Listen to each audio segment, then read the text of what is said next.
Bagaimana kematian Nabi saya nak cerita. Pernah orang dengar tapi cerita balik. Tuan-tuan kena ingat pada tanggal 12 Rabiul Awal. Nabi ni tuan-tuan, 12 Rabiul Awal kita sambut kelahiran Nabi. Tapi itulah kiamat yang paling dahsyat untuk Nabi SAW. Kiamat macam mana? Nabi menghembus napasnya terakhir. Pada pagi subuh tu, bila Bilal lauk azan, Nabi bangun. Wahai Fatimah, sebab rumah Fatimah tuan-tuan dekat dengan rumah Nabi. Fatimah, hari ni aku tak larat lah. Kalau ada tuan-tuan, dia kata kalau ada, lantiklah Abu Bakar jadi imam. Fatimah bergegas. Masa tu Sayyidina Ali dengan Salman disebut. Bangun. Wahai Fatimah, kenapa? Nabi tak larat.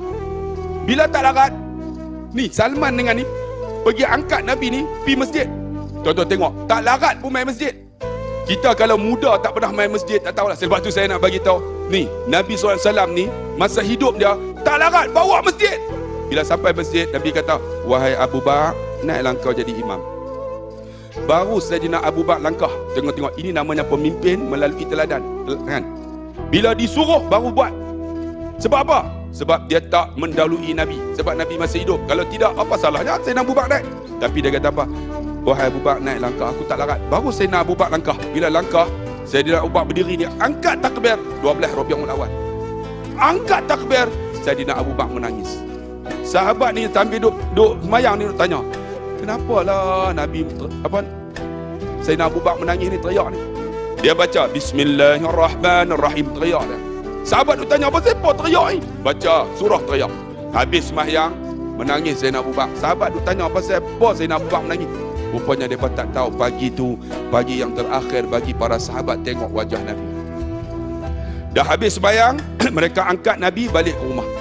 Sampai di rumah, tuan-tuan, rumah Nabi ni daripada sini ke Raudhah lebih kurang dinding tu ya.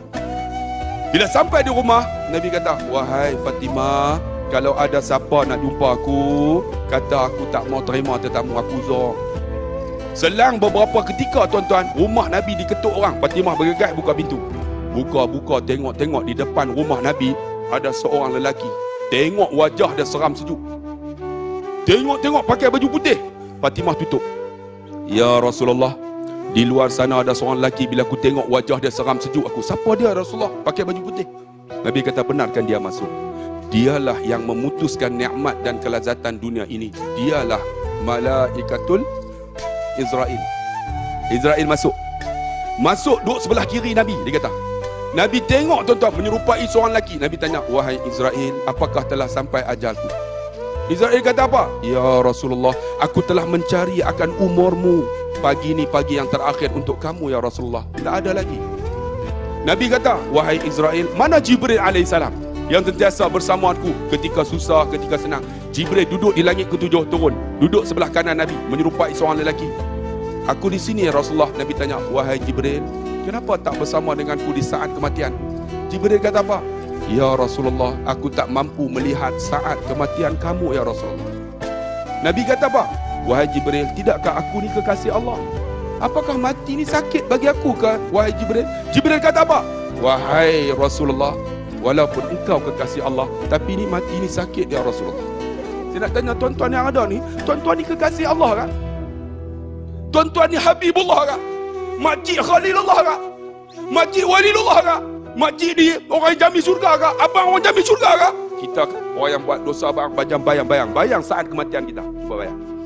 Lalu Nabi kata, wahai Israel, bila aku mati, apa aku dapat? Bila kau macam itulah. Maka Jibril kata apa? Bila engkau meninggal, kau yang pertama akan masuk syurga. Ni kami para malaikat akan menanti roh kamu sampai bertemu dengan Allah. Engkau yang pertama akan bagi syafaat. Nabi disebutlah. Bila sebut tu, Nabi kata, alhamdulillah. Wahai Jibril, bagaimana dengan umat aku? Nabi kata, ni nak mati ni. Nak mati ingat lagi. Bagaimana dengan umat aku? Kita tuan-tuan, Nabi pun tak ingat. Bagaimana dengan umat aku? Nabi Jibril kata, umat kamu yang pertama masuk syurga. Ada yang masuk syurga tanpa hisab. Engkau bagi syafaat ya Rasulullah. Nabi pun tenang. Kalau demikian, wahai Israel, ambil nyawa aku.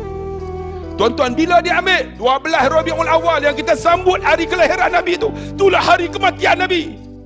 Lalu dikata dalam kitab, Israel ambil nyawa Nabi ni daripada hujung kaki ni, ditarik dengan lemah lembut. Nabi kekasih Allah bang. Nabi bukan macam kita bang, banyak dosa bang. Nabi kekasih Allah ditarik lemah lembut sampai dekat lutut. Nabi kuatkan suara, Allah, ya Israel, mudahkan aku kekasih Allah. Saya nak tanya tuan-tuan kekasih Allah kah? Tuan-tuan Habibullah kah? Cuba renung bang, saat kematian kita dengan dosa dan maksiat kita bang. Lalu kata Israel, ya Rasulullah, aku tahu kekasih kau kekasih Allah, tapi ini paling mudah ya Rasulullah, tak ada lagi ya Rasulullah. Nabi kata, kalau demikian ambillah nyawaku. Ditarik lemah lembut bang, kekasih Allah bang, bukan kita bang. Sampai dekat pusat, Nabi kuatkan suara, Allah, wahai Israel, mudahkan aku ni kekasih Allah. Menangis dikatakan Jibril dengan Israel, ya Rasulullah, ini paling mudah ya Rasulullah, tak ada lagi ya Rasulullah. Nabi kata, kalau demikian ambil, ditarik nyawa Nabi. Itulah yang disebut dalam kitab ni, kala. Nabi kata dalam Quran kata, ketahuilah, iza balaghatit taraqi, ketika nyawa sampai halqum ni, waqila man, katakan kepada orang yang nak mati ni, raq, siapa boleh tolong kamu? Wa dhanna annahu al-firaq, siapa pun tak boleh tolong.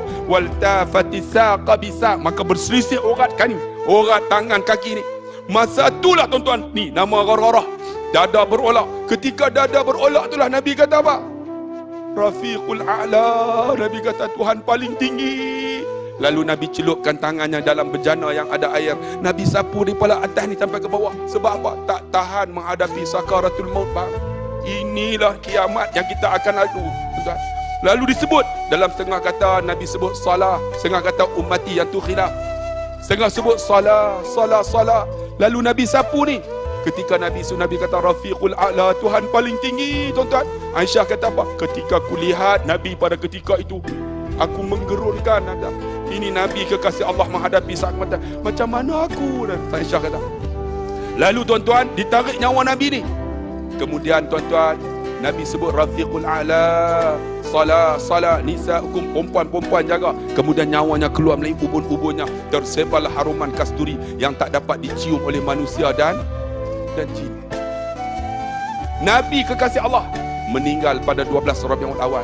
Itu Nabi rasa. Dia nak tanya tuan-tuan, kita macam mana? Sebab tu kalau boleh bang, sebelum tidur, astagfirullahaladzim banyak-banyak bang. Takut ni kiamat ni. Kiamat yang kita akan hadapi ni tuan-tuan, bagaimana dibayang satu persatu apa kita buat dunia.